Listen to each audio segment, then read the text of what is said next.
Gene therapy using lentiviral vectors is being explored in early-stage trials. In a phase I clinical trial of 3 patients, 2 showed no improvement and 1 of them had some improvements. The study concluded further investigation is warranted for the use of the procedure to treat Leber's congenital amaurosis. Other early trials have been used to explore the treatment's potential, including for therapeutic use of recombinant adeno-associated virus, RIAV, vectors. Many other possible viral vectors remain options for the treatment of various genetic disorders in the retina that lead to blindness. Retinal gene therapy using lentivirus vectors may be a way to treat a wider range of genetic disorders in the retina because of the various properties of the lentivirus that make it an attractive alternative to RIAV vectors.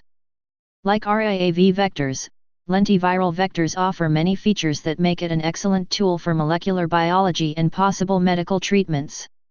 Like many other vectors commonly used in the laboratory, lentiviral vectors allow for efficient transfer of foreign DNA, transgene, to target cells, long-lasting and stable expression of the foreign DNA, and a generally reduced ability to produce an immune response.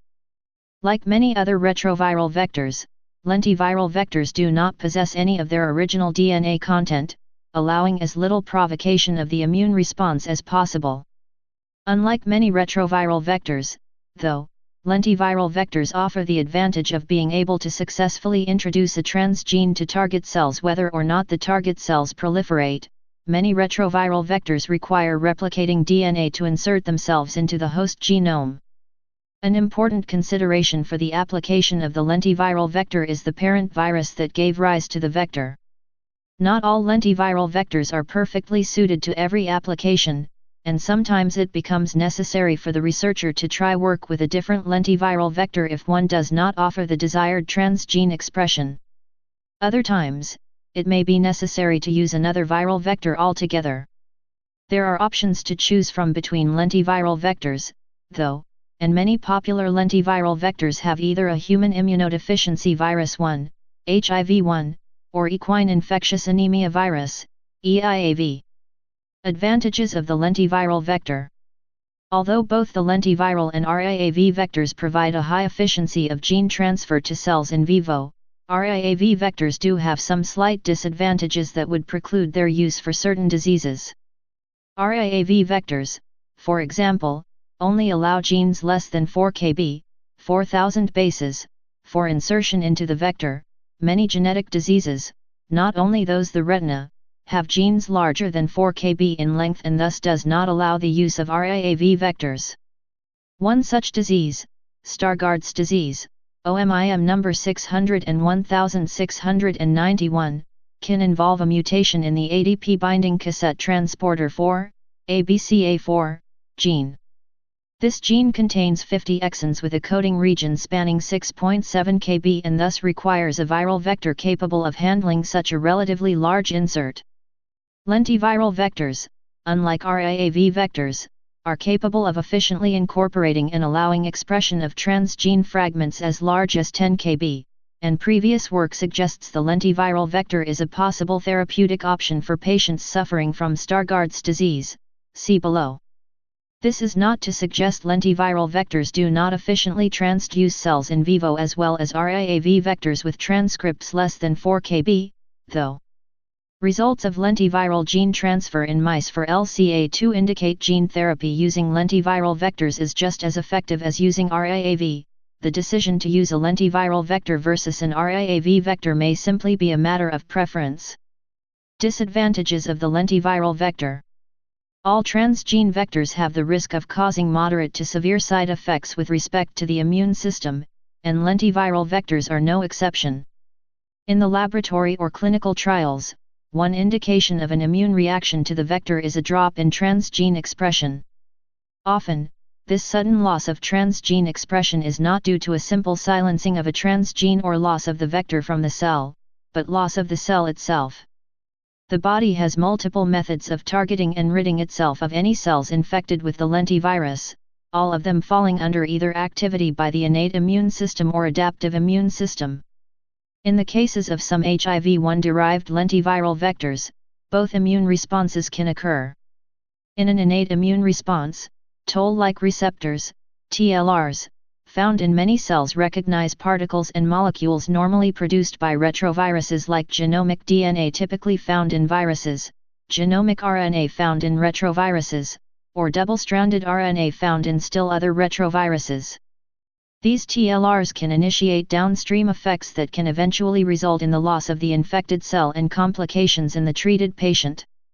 Other work by researchers suggests interferon may play an important role in preventing successful infection of the target cell. Although some researchers suggest treating interferon receptors in the patient with immunosuppressive drugs to allow for a greater response to lentiviral vector treatment, there is still very little data to suggest this approach would work or not. Expression of the transgene itself may cause an adaptive immune response in addition to any innate immune response initiated by the lentivirus. Because the transgene itself produces a protein either not produced by the cell normally or produces a protein in such a great quantity as compared to normal, the body may form antibodies specific to the transgene, producing further problems. Although these immune system responses may present hurdles to future medical treatments, researchers may manage the issue with different methods.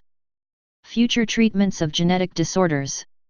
Lentiviral vectors may offer substantial promise for the treatment of many genetic disorders manifesting themselves in the retina, such as LCA2 and Stargardt disease. LCA2, for example, involves a loss of function in both copies of a gene known as RPE65. In a normal, healthy retina, this protein acts as an isomerase, converting all trans-retinol to 11-cis-retinol in the visual cycle. Loss of this protein results in an early-onset retinal degeneration in which afflicted patients become blind. Swiss researchers used a lentiviral vector containing a copy of the human RPE65 gene under control of an 800 BP fragment of the human promoter to maintain cone and visual function to mice.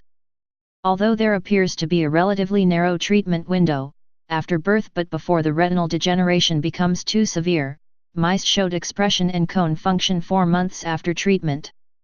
While addition of a functional RPE65 protein to cones helps slow the rate of visual loss but cannot halt or reverse the damage, treatment in humans may help prolong functional vision to patients suffering from this disease. Stargardt disease patients may also one day benefit from lentiviral gene therapy.